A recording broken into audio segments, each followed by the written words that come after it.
Ei, vou tentar trazer algo da parte do Senhor, pela sua Sagrada Escritura, em algumas aberturas, até onde o Espírito me conceder. Eu abri aqui em Apocalipse 1. Apocalipse 1. E ele diz que é a revelação de Jesus Cristo, a qual tem nos dado para nos mostrar a nós, seus servos, as coisas que brevemente devem acontecer. Perfeito. Já começamos bem. Eu sei o que brevemente vai acontecer. Eu sei. Posso te garantir que eu sei. O arrebatamento da igreja, muito provavelmente, no período de Páscoa. Então, perfeito. Então, vou continuar. E ele traz uma saudação, na primeira epístola de Paulo, aos Coríntios, capítulo 1, verso 21. Aqueles a quem Deus chama. Ele está trazendo uma revelação das coisas que brevemente devem acontecer. E essa revelação é para aqueles a quem Deus chama. Perfeito. Deus, aliás, gosta muito de usar isso aí comigo várias vezes. Ele sabe que a igreja está dividida. Versículo 10. A igreja está dividida. Uns são servos bons, anunciando a vinda do Senhor Jesus. Outros são servos maus, espancando quem anuncia que breve o Senhor vem. Aquele que está anunciando, breve o Senhor vem, está sendo espancado. É o bom servo, mas está sendo espancado por aqueles que dizem, não, de hora ninguém sabe, isso é coisa de falso profeta, de hora ninguém sabe, são mau servo. Apocalipse 1 vai dizer, está dizendo, eu estou anunciando para quem eu chamo as coisas que breve há de acontecer. E a igreja está dividida. Tem o bom servo anunciando, breve o Senhor vem, e tem o mau servo que espanca, a gente sabe, Márcia? Espancamento, não, de hora ninguém sabe, para, esquece, não queremos saber. E espanca, Então vamos lá. Eu estou falando só pela Bíblia, tá? Só estou usando a Bíblia. Atos dos Apóstolos, capítulo 18. Paulo em Corinto. Está aqui, ó. Perceba que o que eu abri anteriormente foi a primeira epístola de Paulo em Coríntios. Agora eu estou em Atos dos Apóstolos. E o que está sendo falado aqui tem a ver com Corinto, onde Paulo estava vendo a igreja dividida. Diga-se de passagem, todo mundo deve saber que a igreja dividida estava o seguinte, estava tendo super crentes em Corinto, eles estavam valorizando a beleza helênica que a Grécia tem, Corinto fica na Grécia, então eles valorizavam muito a beleza física, eles queriam estar bem bonitões, eles queriam malhar seus corpos, queriam ser atléticos, as mulheres tinham também a vaidade de ser muito bonita, as mulheres mais bonitas da época eram da Grécia, eram mulheres brancas, loiras, de olhos azuis, olhos verdes, ou então cabelos negros bonitos, mulheres altas, 1,80 m, seios bonitos, corpos bonitos, e elas valorizavam muito a vaidade nisso. Quanto mais bonito, terrível, era essa a mentalidade. Então era a igreja das vaidades. Como é que eu falo aqui com as pastoras das vaidades? Com acre gel, cílios postiços, pastora da vaidade, Então, os crentes lá eram os crentes da vaidade. Então a igreja estava dividida, porque os crentes da vaidade não queriam ouvir o que Paulo estava dizendo. Clube social. O que Paulo estava dizendo? Paulo estava dizendo que o povo deveria se preparar, se santificar, se consagrar para o arrebatamento. Que tadinho, Paulo achava que o arrebatamento era na época dele. Paulo achava, nós os vivos seremos arrebatados. Seja Deus, porque é o que todos nós devemos esperar mesmo, se apegar com isso, porque uma hora Jesus vai vir. Uma hora. Então, a Bíblia fala, ninguém sabe o dia nem a hora, mas sabe que a gente sabe que vai vir, sabe porque também está na Bíblia que ele vem. Ele vem. Não importa ele vem. Ele vem. Então, a gente tem que estar atento e esperando. E Paulo, naquela época, já esperava. Já esperava. Porque ele ama a vinda do Senhor Jesus. Ele amava a vinda do Senhor Jesus, esperava e pregava santidade, consagração. E a igreja estava dividida. Não, Paulo, não. De hora igual ninguém... no tempo de hoje, né? É, igual o tempo de hoje. Não. Essa palavra de loucura. Essa palavra que tu traz é a palavra de loucura, cara. De hora ninguém sabe, para com isso. Vamos tocar nossa vidinha aqui de boa, ó. Gente, Paulo é louco. Paulo, ó, esquece esse cara. Mas esquece esse cara. Se agrada dos loucos por ele mesmo. Justo. Esquece esse cara. Entendeu? Aí dividiram. O povo estava mais pro helenismo, pro teologia da prosperidade, do poder aquisitivo para poder ter as melhores casas, as melhores roupas, as melhores maquiagens, os melhores cabelos, os melhores corpos físicos, enfim. Paulo já estava enfrentando isso. E aí Paulo vai partir de Atenas, na Grécia, e chegar a Corinto, né? Em Atenas já tinha enfrentado esse problema também. Né? O povo tudo helenista, tudo bonitão, os gregos, oh, meu, que dificuldade para pregar na Grécia, gente.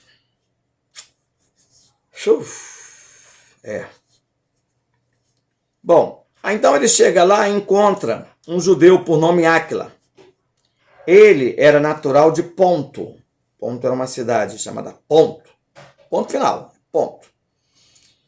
E havia chegado da Itália. Ele estava lá na Itália e foi para Corinto. Tinha acabado de chegar em Corinto. E ele chegou com a sua mulher, a Priscila. Então era Áquila e Priscila. Todo mundo conhece esse nome, Áquila e Priscila, sua mulher. E o governante de Roma, por nome Cláudio, havia mandado eles para a Grécia. Entendeu? Esse casal, para a Grécia. E outra coisa. É porque eles eram judeus. Nascidos fora da Judéia, fora da Galileia, fora do território de Israel, nascido em Ponto, na Galácia. Mas eram judeus. Aí eles, Cláudio, vai lá para o teu povo judeu, vai lá para Israel, vai para a Grécia, vai para a Síria, mas sai fora daqui, a gente não gosta dos judeus. Entendeu? Sai fora. Já haviam crucificado Jesus, já tinha aquela turba, né? Então, como eles eram do mesmo ofício, ficou eles trabalhando, porque tinha os mesmos ofícios de fazer tenda. Então Paulo se uniu a Áquila e Priscila, ambos judeus, ambos de origem itálica, né? E com o mesmo ofício, fazer tenda. Então, vamos se unir aqui, vamos conversar de Deus, vamos falar de Deus, vamos se unir, temos o mesmo propósito. Olha, eu penso no arrebatamento, eu penso na preparação, na santificação, pregar o evangelho para preparar o povo para o arrebatamento. Os mortos vão ressuscitar primeiro, depois nós, os vivos, seremos arrebatados, vão ficar aqui. Ficaram, se uniram, pronto, a mesma ideia, o mesmo ideal. Já que os outros santarrões lá, os outros pastores, não tinham a mesma ideia que Paulo, então ele se uniu com Priscila e Áquila, né? E aí, o que acontece? Eles todos sábados iam bater de frente nas sinagogas com os outros religiosos, judeus, gregos, que não tinham a mesma ideia de Paulo, Áquila e Priscila. E aconteceu que Silas e Timóteo vieram da Macedônia, lá da Europa, a antiga Iugoslávia, né? E Paulo acabou sendo impulsionado pelo Espírito Santo a testificar aos judeus que Jesus era o Cristo, era o Messias, era o ungido, era o que os judeus esperavam e eles o crucificaram. Arrumou um problema, porque os religiosos dali, que também gostavam de Apolo, Diana e tantos outros deuses, resolveram naquele dia estar na sinagoga. Aí quando Paulo falou isso, deu problema, deu ruim. Deu ruim, enfrentou resistência, foi blasfemado. Entendeu? Então eles sacudiram as vestes.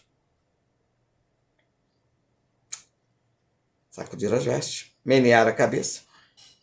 Eu estou limpo. Paulo disse, eu estou limpo. Desde agora parto para os gentios. Estou limpo, gente. Se eu estou pregando, a Márcia está pregando a verdade, e a verdade parece loucura, e o povo resiste, blasfema, ofende, eu estou limpo. A minha parte eu fiz, a parte dela fez.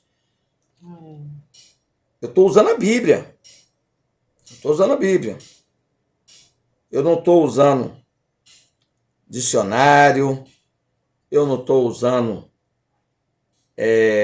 livros de advogados, livro da lei da terra, não, eu estou usando a Bíblia, eu estou pedindo a Deus para Ele me dar a espada e falar pelos meus lábios.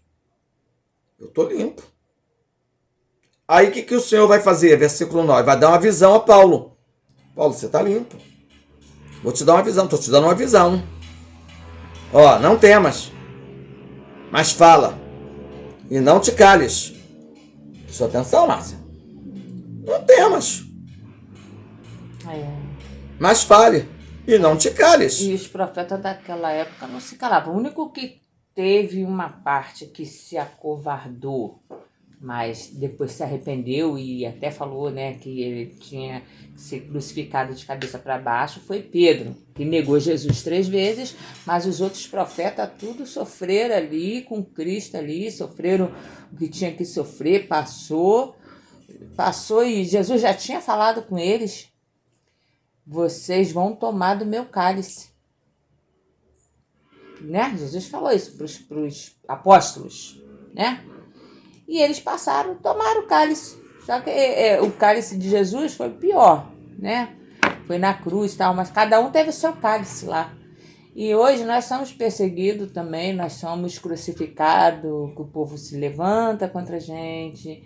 Quando a gente às vezes pensa que tá tudo bem, aí o inimigo vai lá, joga uma flecha nenhum e a pessoa se levanta contra a gente tem que estar no Espírito de Deus mesmo para não sair da graça, porque essa é a função do diabo, né? Flechar o adversário dele, que somos nós, né?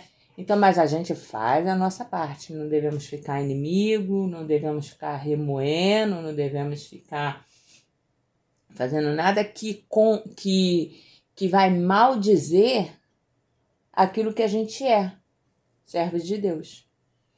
Então Deus está usando aqui a Bíblia para dizer, não te cales. Aqueles que não querem ouvir, perfeito. Sacode a poeira do pé e vai para outras pessoas. É o que a gente faz. A gente já passou em várias igrejas e as pessoas... Não. Eu fui chamada de falsa profeta. Eu também. Por falar da volta de Jesus. Falar da volta de Jesus implica em ser chamado de falso profeta. Já me bloquearam. Implica em nos bloquear. Veja bem, agora olha só que interessante. Presta atenção. Os crentes que nos bloqueia, nos cala, né, que fala que a gente é louco, palavra de loucura. Não te deixa, simplesmente deixa de falar com a gente. Esses crentes que nos perseguem, nos agridem, já parou para perceber que eles não são perseguidos? Não são ofendidos? Não são apedrejados? Não tem problema nenhum. Eles vivem o evangelho, olha só, vou explicar, presta bem atenção. Eles acordam de manhã, faz aquela oraçãozinha básica, aí liga a televisão, passa a manhã toda, né, no jornal, almoça, vai dormir, ou então vai ver filme, novela, ou futebol, né? À noite também janta, vai ver um filme, novela, futebol, ora e vai dormir. Aí pensa que tá tudo bem. Tudo bem. Não, mas tudo bem. Tudo bem mesmo. Não tem ninguém para apedrejar, não tem ninguém para escarnecer, não tem ninguém para zombar, não tem ninguém para chamar eles de falso profeta. Não são chamados de falso profeta, não são perseguidos, não são ofendidos. Tá tudo bem. Né? Tudo bem. Pô, mas que interessante, hein? A Bíblia vai dizer que quem é de Deus, o bom servo, ele é espancado. Ele é apedrejado, ele é humilhado, ele é perseguido, ele é deixado de lado, ninguém quer ouvir. Todos os apóstolos Entendendo? foram, né? Ninguém quer ouvir. Pô, não tem uma coisa errada. O crente que vai tudo bem, ele deve pensar, poxa, eu devo estar agradando alguém. Tá agradando, sim. O diabo. Eu devo estar agradando alguém. Gente, misericórdia. Se você está agradando o diabo, você vai tudo bem pelo lado errado. Vai tudo bem pelo lado do diabo. Tá tranquilo. Fica assim, meu joio. Fica assim, meu bode. Fica desse jeito. Tranquilo. Ele não vai mexer com quem tá agradando, tá do lado dele. Isso. E se você vê alguém falando da vinda do Senhor, como Paulo, pedindo santidade, você apedreja, você espanca, chama de falso profeta, chama de louco. Você é louco. Ei, faz assim, meu joio. Faz assim, meu bode. Ô, fiote. Reflita nisso. Escreve o que eu estou te falando. Reflita nisso. Mas vamos continuar pela Bíblia. Aí o Senhor vai guiar agora a minha mão para esse assunto. Que de antemão eu já subentendo. Deus está na história. João, capítulo 9. A cura de um cego de nascença. Está aqui, ó, João, capítulo 9. Ei, eu fui chamado para trazer vista a quem está cego. Porque Satanás cegou o entendimento do povo cristão. Olha só, sendo que primeiro, eu como templo de Deus, tenho que eliminar de dentro de mim tudo aquilo que perverte o verdadeiro sentido do meu chamado como templo de Deus. Jesus, quando ele entrou no templo, o que ele viu? Uma série de coisas que não fazia sentido lá. E ele expulsou tudo de lá. Então pôde vir os cegos. Vem, cegos, que eu vou lhe devolver a vista. O cego enxergou, o surdo ouviu, o mudo falou, o paralítico andou, o leproso foi limpo, o endemoniado foi liberto. E o não salvo passou a ser salvo. E o crente, que estava por completo debilitado e cego, passou a enxergar. Olha lá, essa passagem. Então, nós fomos chamados para trazer vista aos que estão cegos. Entendeu? Muito obrigado, Jesus. Entendendo?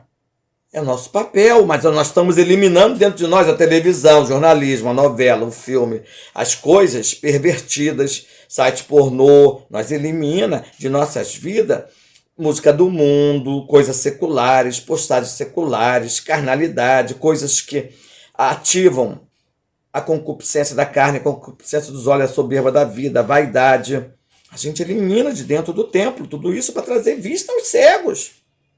Pela palavra, limpá-los pela palavra, purificá-los pela palavra, trazer de novo a vista pela palavra. Deus está ou não está falando? Fala, Jesus, fala mais.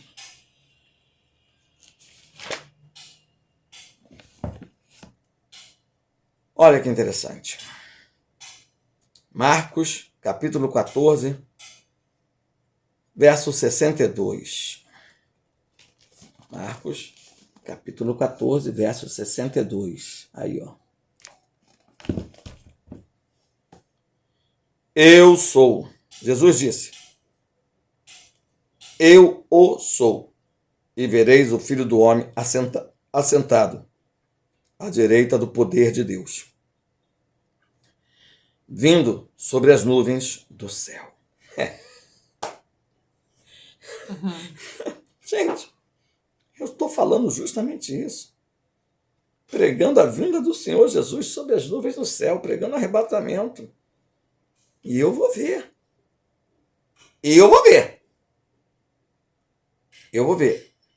Mas a maioria fala que isso é blasfêmia, isso é loucura.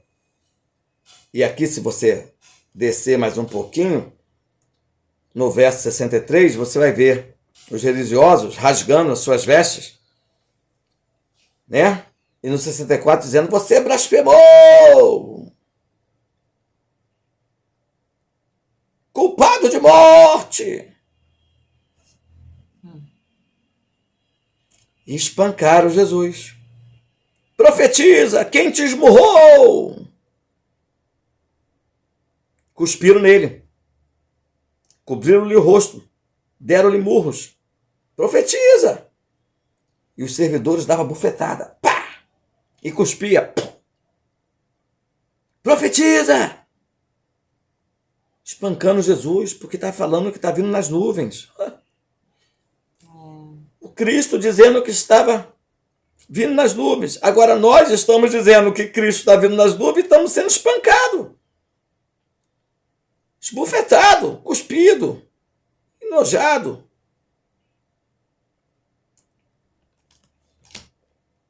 É a Bíblia. Só estou usando a Bíblia. Estou usando a Bíblia. E é o próprio Senhor que a está abrindo. Mateus 7. Mateus 7 nós temos a porta estreita, que nós entramos, e a porta larga, que eles, religiosos, entram. Tem cuidado com os falsos ensinadores. Estão ensinando a teologia da prosperidade. De hora ninguém sabe. Vamos focar nas promessas de Deus de comer o melhor dessa terra.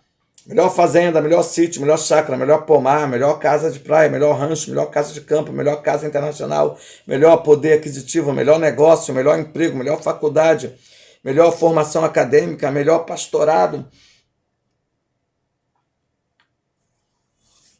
Colossenses 3 fala, no tempo do arrebatamento, foca no céu, desfoca da terra.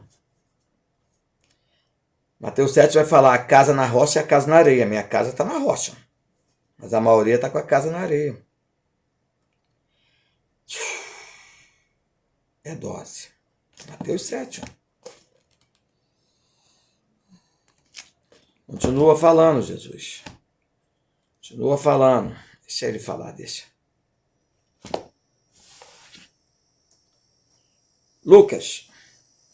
O nascimento do filho varão, Jesus Cristo. E aconteceu naqueles dias que saiu um decreto da parte de César Augusto para que todo o mundo se alistasse. Esse primeiro alistamento foi feito sendo Cirênio o presidente da Síria. E todos iam alistar-se, cada um à sua própria cidade.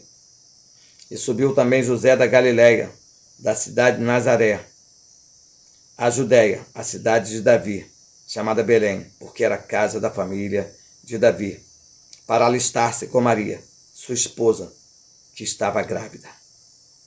E aconteceu que, estando ali, se cumpriram os dias em que ela havia de dar luz.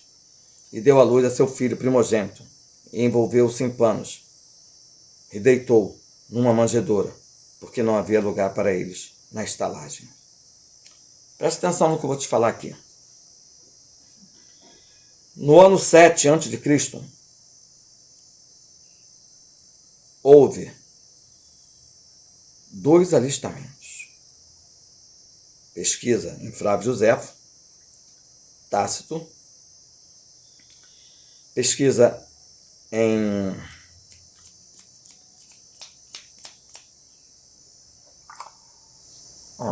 meu Deus, Filo,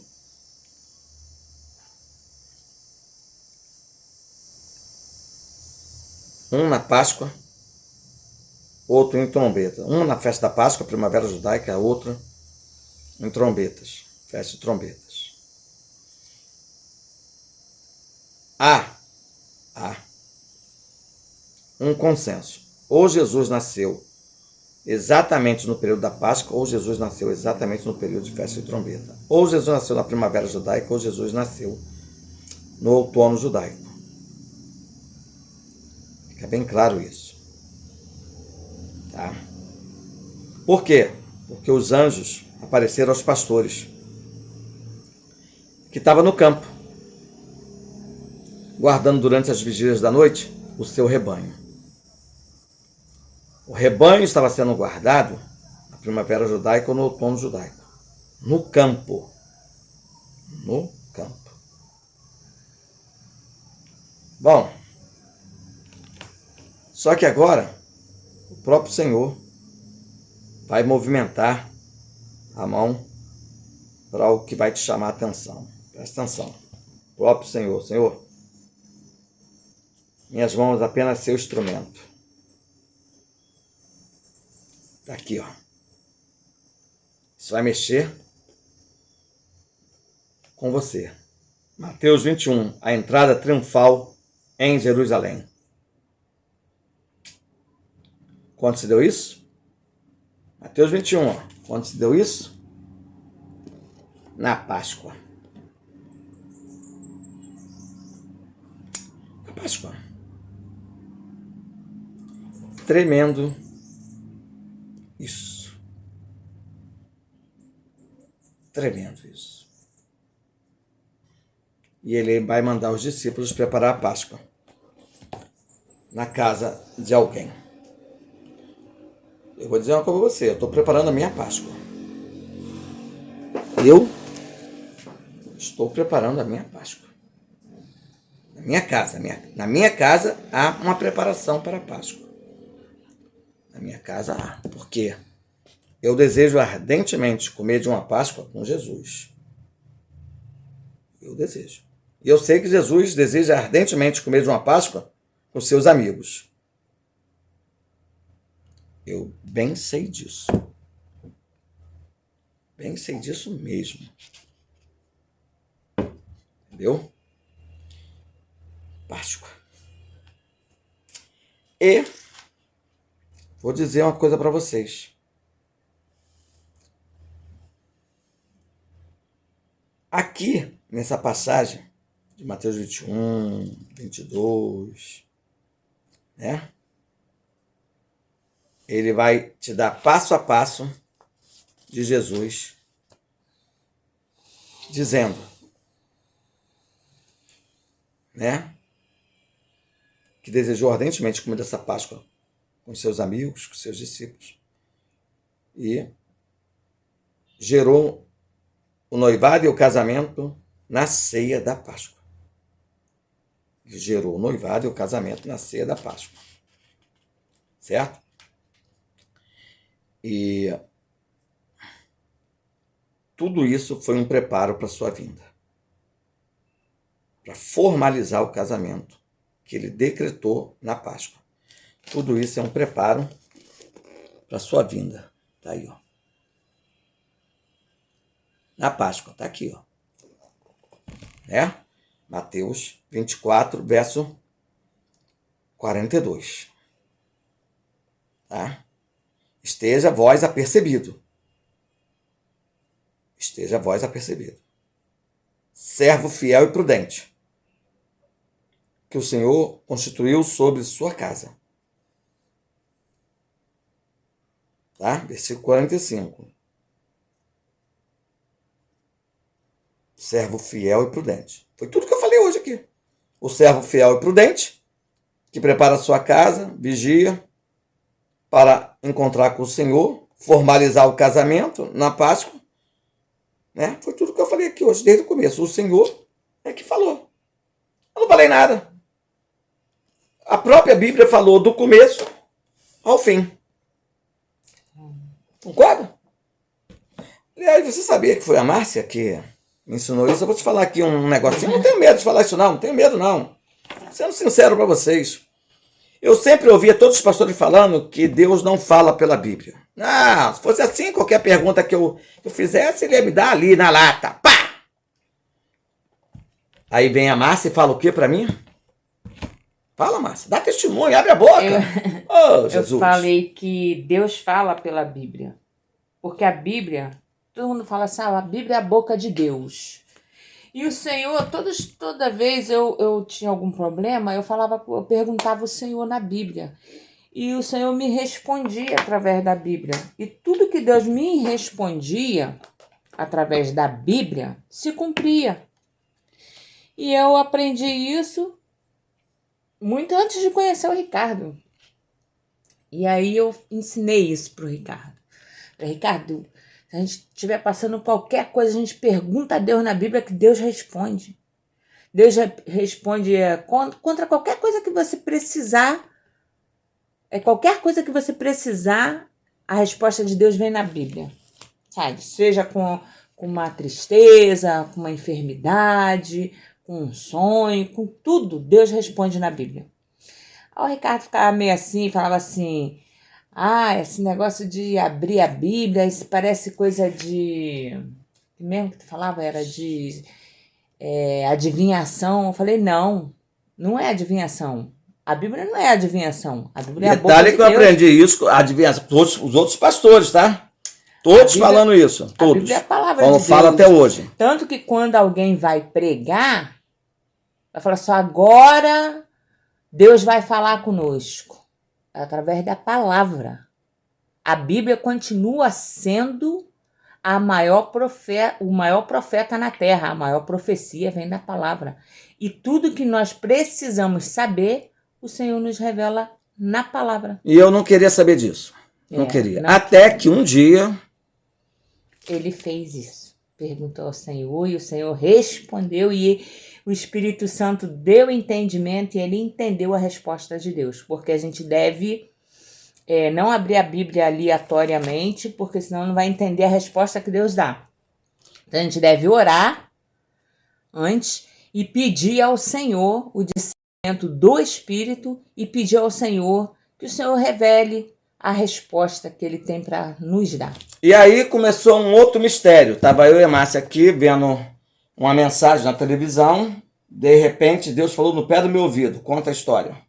Ou tu não lembra? Que Deus falou para você... Isaías 5. Isaías 25. Deus deu a mensagem para ele, vim aqui, abri aqui do Isaías 25, e ele abriu a Bíblia. Foi quantas Bíblias que tu abriu? 7 Bíblias. E caiu exatamente na mesma coisa que Deus queria falar.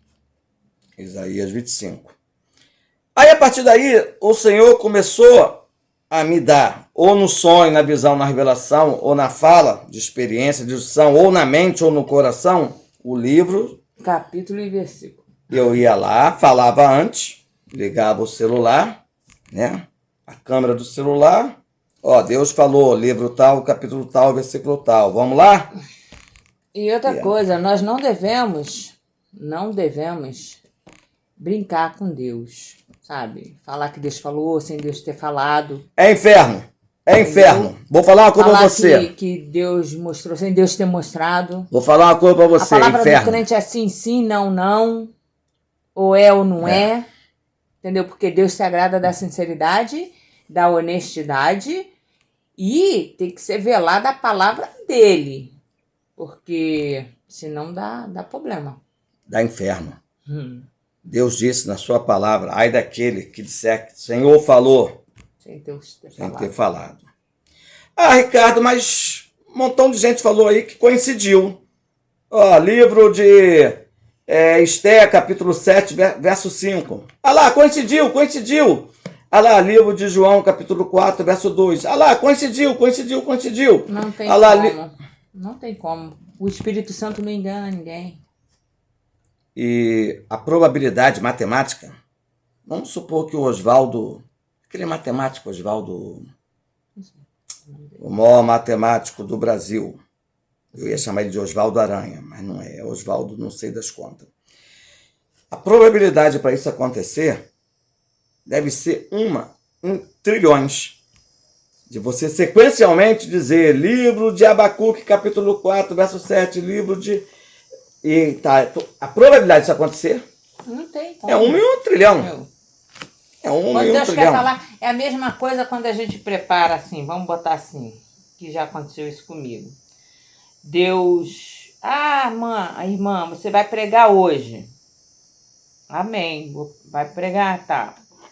Aí eu vou pegar a Bíblia, vou orar, vou ler. Aí pego uma mensagem e ali estudo ela para pregar. Mas chegar lá na igreja, porque sempre a gente ora e fala, Senhor, o Senhor, sem o Senhor não tem nada, porque a palavra é do Senhor, o Senhor me enche, o Senhor enche a minha boca, o Senhor faz da maneira que o Senhor quiser. O Senhor dá outra coisa totalmente diferente daquilo que foi preparado em casa. O homem faz plano, mas a última palavra é do Senhor. Chega lá, ele quer mudar. Aí tudo, você passou a semana inteira estudando, valeu para o registro. Valeu para o registro. Mas na hora do culto ele quis falar outra coisa. E Deus dá na hora ali. Na hora mesmo. Isso é tremendo. Ele dispara rajada de línguas de mensagem. Quando não fala de língua de mistério, porque também Deus usa ela na língua de mistério, profecia, né? Então, assim, gente. Então, Deus faz isso. Deus faz isso. Então, quer dizer, Deus, mais um motivo de se ver, de se enxergar e de se entender que Deus fala na palavra o que Ele quer falar. E se você estiver passando algum problema e perguntar ao Senhor por uma resposta, agora eu vou falar, esteja pronto para preparado para a resposta. E aí é outro problema. Esteja preparado para a resposta, porque é o Senhor que está respondendo. Seja mel, seja fel. Vou falar com você, hein? Às vezes você pergunta alguma coisa, Senhor, meu marido vai voltar, ou eu vou casar com outro, eu vou ficar sozinho até o Senhor voltar. E tu abre lá. A resposta de Deus. Meu marido não vai voltar. Ou tu se prepara para o sim ou não de Deus, ou então nem abre, filho. Nem abre. Deixa quieto. Deixa quieto. Aqui. Amém? Vamos finalizar com a palavra. A gente começou com a palavra, a gente finaliza com a palavra, né? Em nome de Deus, Senhor, finaliza. O Senhor falou do começo ao fim. Minha mão apenas foi instrumento da sua ação. Conclua. Concluído. Chamando a todos para o arrependimento. Zacarias, capítulo 1. Deus está chamando a todos para o arrependimento. Porque a maioria vive apedrejando o profeta, né? Ofendendo o profeta, apedrejando o profeta, né? Deus está chamando a todos para arrependimento. Fala, Márcia. Se não crê que Deus fala através da palavra, vai crer no quê? Para que vai para a igreja? Para que lê a Bíblia? Para que tem uma Bíblia? E também muitos dizem assim, a Bíblia é a bússola do crente. E é isso mesmo. É a bússola do crente mesmo. Versículo 3 de Zacarias 1. Portanto, assim diz o Senhor, tornem-se todos para mim. Presta atenção. Diz o Senhor dos Exércitos, e eu, o Senhor, me tornarei para vós. Se vocês se arrependerem e se tornar para mim, me buscar na intimidade, eu me torno para vós e me faço íntimo de todos. É assim que o Senhor concluiu essa mensagem. Em nome de Jesus. Amém.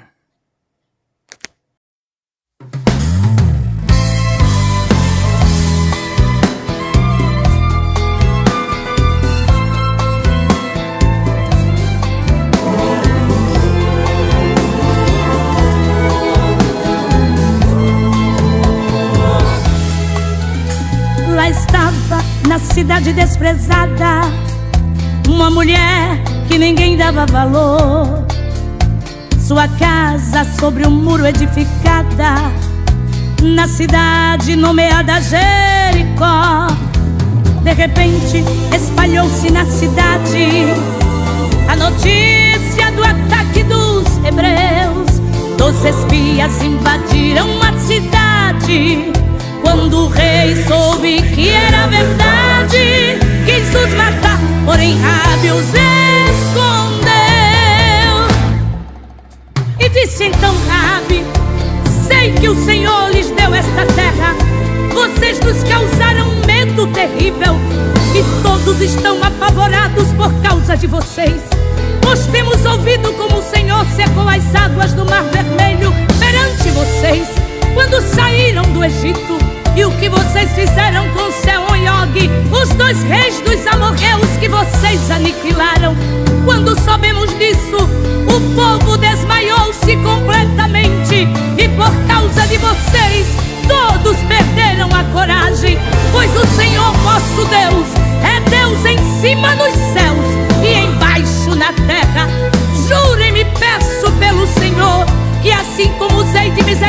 misericórdia para convosco, também dela usareis para comigo e a casa de meu pai. Dei-me um sinal seguro de que pouparão a nossa vida, livrem-nos da morte. Se faça conforme as tuas palavras, porque nos livraste da morte, não morre ninguém da tua casa. O fio de escarlate será um sinal da tua janela, que Deus hoje sela e te livra do mal. E Deus os ouviu e se agradou, na mesma hora este acordo assinou. Não vai morrer nem se ferir quem diz é Deus, porque Raabe se arriscou pelos meus. Eu vou descer com livramento pelos seus. Toda a muralha caiu, mas sua casa está erguida. A cidade queimada, mas Raabe está com vida. Os muros derrubados, mas Raabe está de pé.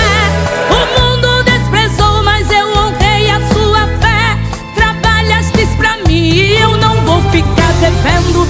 Por isso desço hoje com escape e livramento. Não sofro de amnésia, lembro do esforço seu.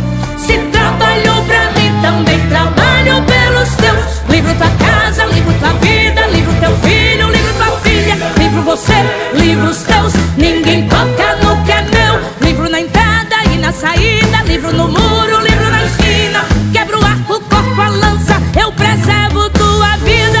Enquanto você ora, enquanto você adora, desço com livramento, com escape, com resposta. Se tem fio de escarlate na janela da tua casa, pode ficar tranquilo, ninguém fere, ninguém mata. Podem cair os muros, a parede, a muralha, a direita, a esquerda, mas não cai a tua casa.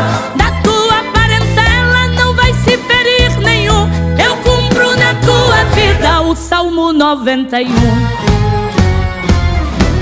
Aquele que habita no meu esconderijo, ele está bem guardado e está protegido. A seta não lhe atinge e o mal não lhe toca. O laço é desfeito, não chega em sua porta. 1000 cairão ao seu lado, 10.000 à sua direita, mas não serás atingido, pois sou teu escudo, tua fortaleza. Até quem está na casa não vai se ferir nenhum, porque aquele que habita no meu esconderijo, ele está bem guardado e está protegido. A seta não lhe atinge e o mal não lhe toca. O laço é desfeito, não chega em sua porta. 1000 cairão ao seu lado, 10.000 à sua direita, mas não serás atingido, pois sou teu escudo, tua fortaleza.